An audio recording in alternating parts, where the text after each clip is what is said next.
Hello, ladies and gentlemen. Welcome back to another fabulous Friday Ramblings. We're here to discuss some awesome video games. It is a franchise that has become very iconic and quite influential over the years, and that is Super Smash Bros. So, let's discuss what the basics of Super Smash Bros. As a franchise is. Well, the base idea was, hey, let's do a fighting game. Okay, but let's make it a little more all ages friendly by cutting down on the super violence of things like Mortal Kombat or the high learning curve of games like Street Fighter, Tekken, where, in many other fighting franchises where they've instituted things like, combo, juggling, and long chains of moves. We want something where anybody can pick up and play it and feel like they've got a chance to do pretty decent at it. While also, as I said, avoiding the ultra violence of certain games. Well, what if instead of killing the player by beating down their energy bar, what if the primary way of defeating them was to knock them off the screen, or quite literally in a story mode sense, the stage? Aha! And of course, the options menu let you set how many different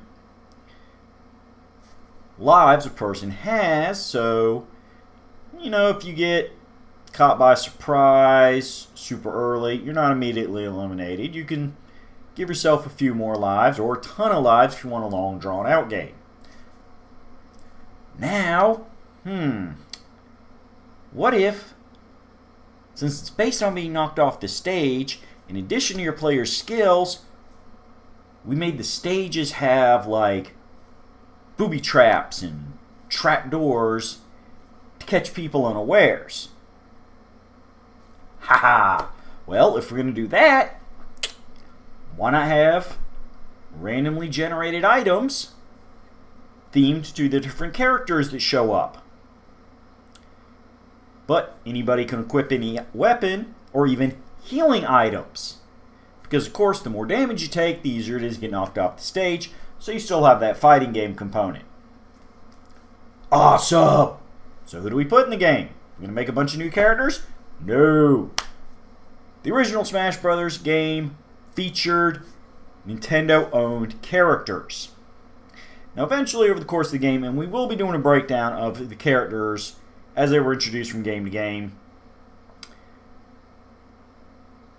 characters that were not technically owned by Nintendo have been brought in due to making deals with the publishers for permission for these characters to appear, as well as the fact that the Nintendo-owned characters continue to get deeper and deeper into the well. Wait, there's one more little twist. See, fighting games are typically done one-on-one. But no, we want to make this, like many things Nintendo does, a social thing. We want to make it fun. So, since we're making it all ages friendly so everybody in the family can play, let's make it up to 4 players can play locally. That way, everybody gets to play with each other without taking turns and passing controllers like in your classic fighting games. This is a formula for chaos. Smash Bros. Is, in this sense, basically following the idea of a fighting game, but inheriting a lot from the party game genre. Smash Bros. Is as much a social experience as it is a beat people up experience. Now, I will go ahead and say that for those of you who do like things a little more traditional, you can go into the special custom rules settings, and you can play with an actual classic energy meter where you only have one life, but you can set your health as high as it goes, and different attacks, depending on their damage intensity, will take off different amount of hit points. When you're done, you reach 0, you're done. So, even early on, Nintendo did concede that, look, if you don't like to knock people off the stage standard, we do have a classic drain their hit points way of playing. But, see, even in the first game, they also appreciate the use of various modes. Besides a classic fight all the computers mode, later games would introduce story modes,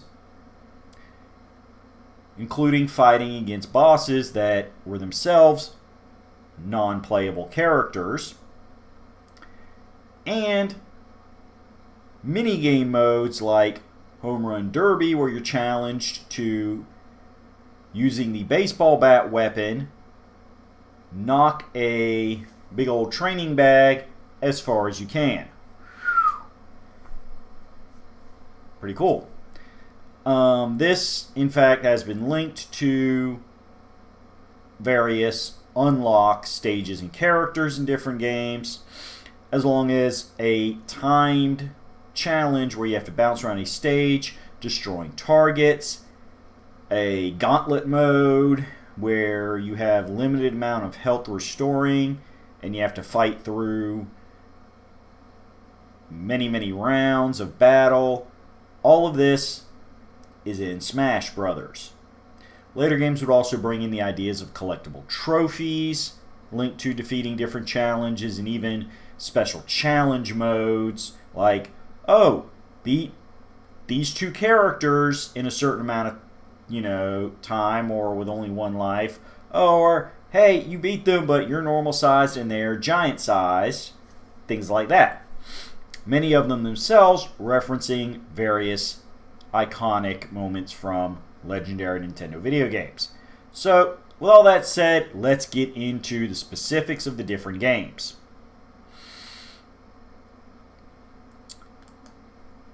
The original Super Smash Bros. Game came out in 1999 for the Nintendo 64.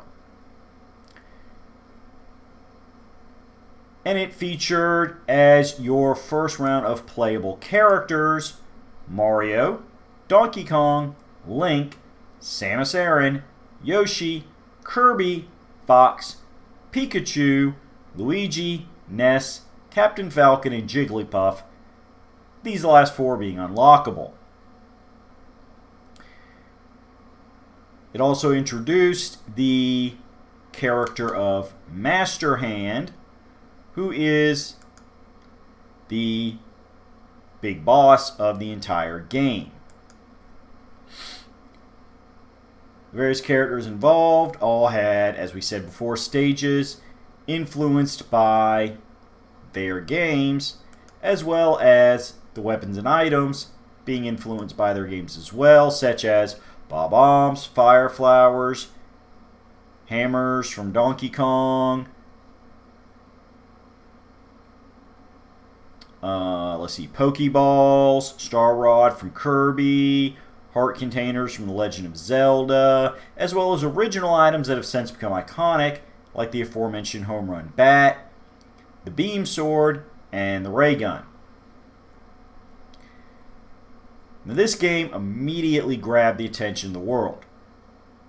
An officially licensed fighting game where I can pit my favorite Nintendo characters against each other, or even better, that one character that's super popular but always annoyed me and I can just beat them up as much as I want. It was an immediate bestseller, so it was obvious that Nintendo would have to create a sequel at some point or be throwing away money. Thus, we got the inevitable sequels. Real quick, for official reference, Super Smash Bros. Is the 5th best-selling game for the Nintendo 64, selling 5.5 million copies worldwide. Not bad at all. Next up would be for the successor to the Nintendo 64, the Nintendo GameCube, with Super Smash Bros. Melee. Now, with the advancement to the GameCube, yes, graphics looked a little better. There was a little more detail on the characters. You also had more of everything. Now, we're mostly going to just be focused on your characters here because, frankly, trying to discuss every little thing in every game, we would be here all day. And I know you like your Friday ramblings to be levelable, bite-sized chunks.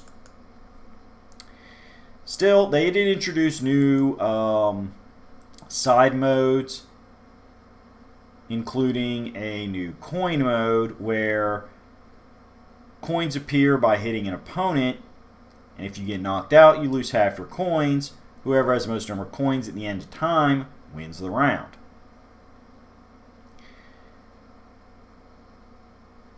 Now, besides the characters that originally appeared, we also were introduced to Bowser, Peach. Let's see, who else was new to join? The Ice Climbers, Zelda, her alternate form Sheik,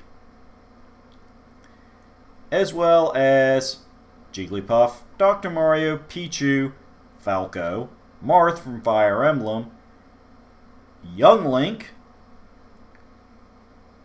Ganondorf, Mewtwo, Roy, and Mr. Game & Watch. Yep, that's right. They got a huge build-up to that roster. We also had new stages, still all inspired by the characters, including some new ones for the new characters. One of my favorite being the super flat world for Mr. Game & Watch, based on the actual Game & Watch handhelds. And more importantly, creating with this second game the tradition of new to Smash Brothers, the Battlefield and Final Destination levels, which are infamous for not only being very small, but having very little terrain to use for avoiding enemies and setting up ambushes. This makes these some of the hardest stages to play on in the series because there's basically nothing but you and your opponent getting in each other's face all the time. As I said, nowhere to run, nowhere to hide. We also got various new items, including cloaking devices, the bunny hood from Legend of Zelda to increase the character's speed and jumping ability, various single-piece food items which restore less health than the classic heart containers, Lips Stick from Obscure Game Panel to Pawn, which, upon getting hit by, a flower sprouts on your head, which does continuous small bits of damage, thus creating basically a poison effect, as well as Mr. Saturn from Earthbound, and the Warp Star from Kirby, which lets you go high up in the air and then smash down, creating kind of a bomb effect that can knock out multiple characters at once. Well, Nintendo eventually got a new piece of console called the Wii, and with that came a new Smash Bros. Game, Super Smash Bros. Brawl. Now, the important thing to note is, up to this point, all of the games have been designed by the same developer, Masahiro Sakurai,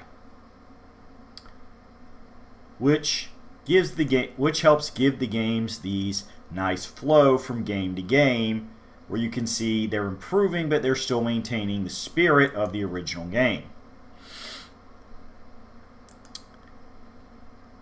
Now, for this game, we have our buddies from before returning, along with, as a alternate to Samus Aran's classic suited form, her Zero Suit, which had debuted in recent Metroid games, Diddy Kong from the Donkey Kong series, Pit from Kid Icarus, Meta Knight from Kirby, Pokemon Trainer, who fights using Gen 1 starters Squirtle, Ivysaur, and Charizard, as opposed to him fighting himself. Ike from the Fire Emblem series. King Dedede from Kirby as well. Our main man, the wicked, greedy god himself, Wario. Olimar from Pikmin, and Lucas from Earthbound. Along with Pokemon member Lucario, Solid Snake from the Metal Gear Solid series, Rob, the real-world NES accessory, now turned into a character in his own right, and kind of a fun guy. In the first case of the blatant crossover characters, Sonic the Hedgehog, Wolf, Star Fox's big bad rival, and Toon Link, who works similar to Young Link, because there's just so many versions of Link throughout that game franchise's complicated series and multiple timelines.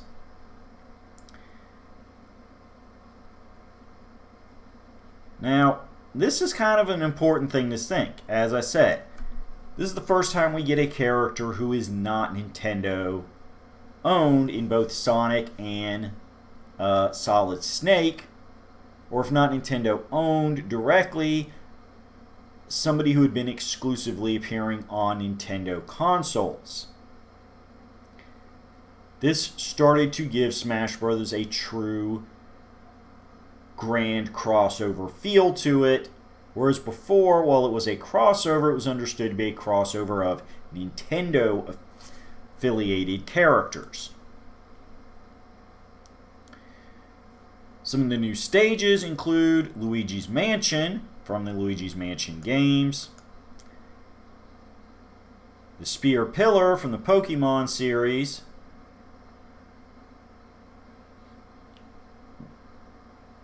and of course Green Hill Zone from Sonic the Hedgehog. New items would appear, including the Assist Trophy, which, similar to a Pokeball, spawns a non-playable character to assist you in fighting,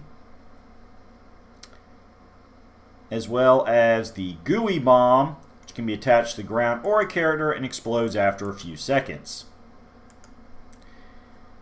And many others, but again, we don't want to spoil everything for you. Now, like the previous two games, this one was a huge seller.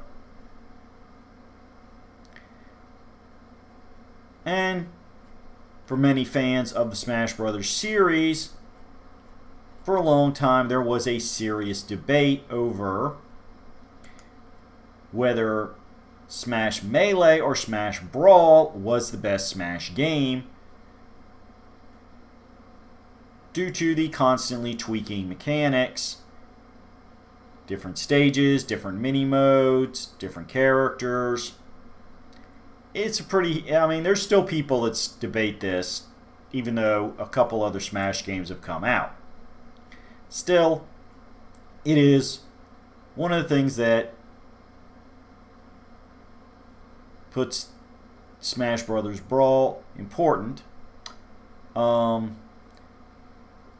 And like Melee and the original Smash before it, it has been one of the best-selling games for its console. That means, well, we gotta keep going.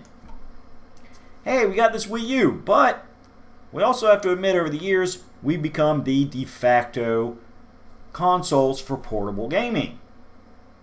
So maybe we should make a Smash on 3DS. But how are we going to do this? Which one do we go for? We don't want to abandon our home console players, who are used to having Smash Brothers on their home consoles. But the portable players do deserve love too. I know, we'll release the game on both systems. Ahaha! Not only that, but there would be some cross-compatibility features. This is good times.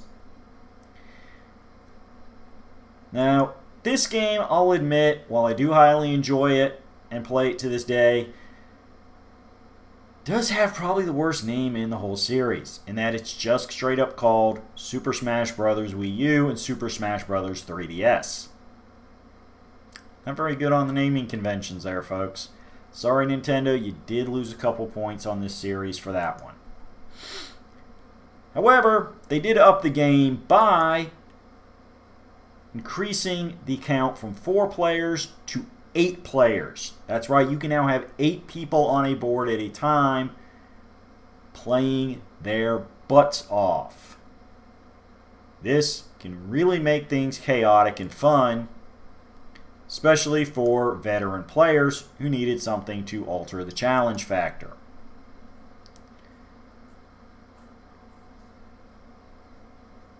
Of course, there's various mini-games modes involved. So let's break down who is new to the party. We have Rosalina accompanied by one of her Lumas. Bowser Jr., whose alternate costumes are the classic 7 Koopalings. Little Mac from Punch-Out, because, hey, he's already a boxer, why shouldn't he be in a fighting game? Let's see, who else is new to the party? Palutena joins Pit from Kid Icarus. The male and female variants of Robin share a character slot, representing Fire Emblem Awakening.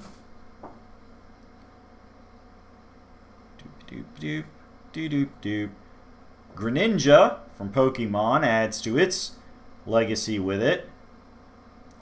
Male and female variants of the Villager from Animal Crossing, introducing this game into the franchise. The Wii Fit Trainer from the Wii Fit games. Shulk from Xenoblade Chronicles. And 2 more big crossovers in Capcom's iconic Blue Bomber Mega Man and Namco's company mascot and one of the most famous characters in all video game history, Pac-Man.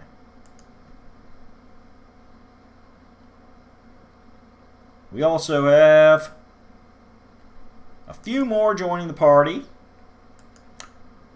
We have the Duck Dog Duo from Duck Hunt.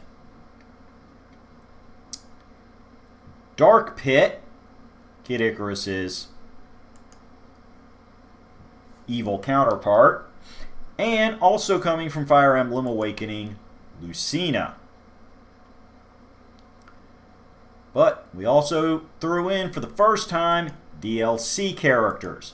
Now, if you purchase all the DLC, you get not only the return of some classic characters, but new characters. Ryu from Street Fighter, Corrin from Fire Emblem Fates, in male and female versions, Cloud from Final Fantasy VII, and Bayonetta from the Bayonetta series. Once again, good times. This game also featured for the first time customizable characters, as you could take the Miis that had become part of the social aspects of the Wii U and equip them with various costumes and weapons to make them playable, showing up in 3 different styles. The Mii Gunner, which focuses on long distance fighting. The Mii Sword Fighter, who's kind of a good mid-range and up close. And the Mii Brawler for those people that love it right in your face. Good times, good times. This brings us to the big finale, folks, and that is the latest game in the series, Super Smash Bros. Ultimate. Now, what makes this game ultimate? Well, simple. As I said before, after the first couple games, certain characters were dropped that from the previous games that weren't super popular with the fans. Well, this game not only brings everybody back from every Smash Brothers game, but introduces some new ones via Unlock and DLC. This includes getting their own character slot, Dark Samus, whose general look had been used as one of Samus's alternate outfit, Princess Daisy, who again, her basic look had been seen as one of Peach's alternate outfits. She is now a full character in her own right. Chrom from Fire Emblem Awakening. Ken, Ryu's infamous rival from Street Fighter. The Inkling from Splatoon. Long requested by the fans character, the evil space dragon Ridley from the Metroid series. Castlevania gets a double shot with Simon Belmont and his descendant Richter Belmont. The Donkey Kong crew finally gets their big rival in with King K. Rool. Animal Crossing gets a second entry with Isabelle. More Pokemon join with Incineroar. The Piranha Plant from the Mario game shows up. Joker from Persona 5. The various heroes from the Dragon Quest series, with each hero occupying his own costume slot, or costume choice in the same character slot. Banjo and Kazooie. Terry from the Fatal Fury and King of Fighters systems, or franchises. Blythe, who joins us from Doop. Can't believe I want to say that's another. Yep, from the more recent Fire Emblem games, Fire Emblem Three Houses. Min Min from the ARMS game. Steve and Alex from Minecraft. Sephiroth from Final Fantasy VII. Pyra and Mithra from Xenoblade Chronicles 2. Kazuya from the Tekken series. And Sora from Kingdom Hearts. This brings the amount of playable characters in Smash Bros. Ultimate to 82.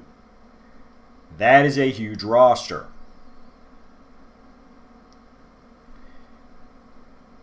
So, let's break it down.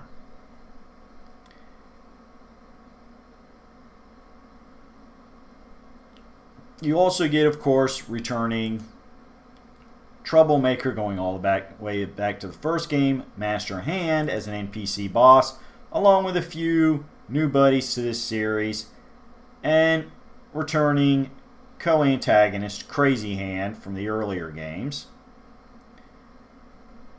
In short, this game is not only a celebration of everything the Smash Bros. Franchise has been thus far, but still brings plenty of new goodies to keep the franchise feeling fresh. If you've got a Nintendo Switch, I recommend picking it up. So, are we going to get more Smash Bros. Games? Well, if Nintendo keeps creating new hardware after the Switch, I'm sure they will make space for a Smash Bros. Game. I mean, after all, these days, no hardware lasts forever. And the tradition, similar to the Mario Kart series we've discussed before, of every hardware getting a new game, seems to be carrying on quite nicely. So, there you go, folks. That is your Smash Brothers breakdown. And as I said, there's a lot of content I glossed over because we got to keep these bite-sized, as there is so much entertainment out in the world, and I want you to go investigate on your own. It's all about piquing your curiosity here at the Ramblings. So, I bid you adieu for 7 days, and I encourage you to go check out the Smash Brothers series if you want something that's a little bit party, a little bit fighting, and a whole lot of fun with your favorite characters from your favorite franchises. Crossing over never felt so good. Bye-bye, folks.